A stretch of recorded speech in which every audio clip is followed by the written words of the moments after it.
kompiuterinių žaidimų kultūros parodą. Gerai, dar kartą.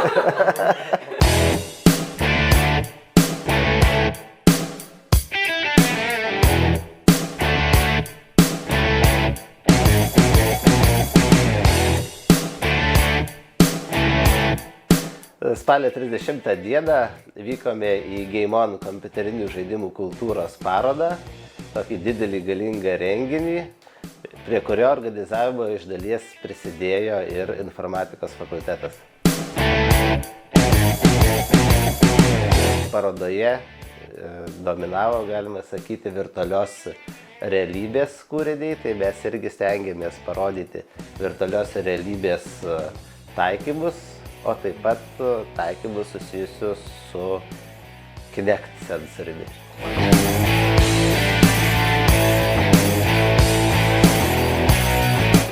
Čia vyksta mokslo populiarinimo festivalis Erdvėlaivis Žemė, skirtas pagrinde moksleiviams. Jo metu visi mokslininkai išlenda iš savo laboratorijų ir pasakoja, ką veikia. Moksleiviai gali pamatyti, ką veikia kitų mokslininkai ir pasižiūrėti naujausius išradimus, kas yra padaryta tiek mūsų, tiek pasaulyje.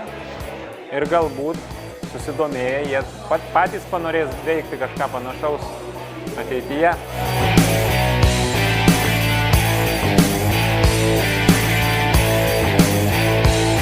Čia tyrėjų naktį esame, naudingas tuo, kad pristato naujas technologijas universitete. Sukurtas, atrastas, dar pademonstruoja. Taip.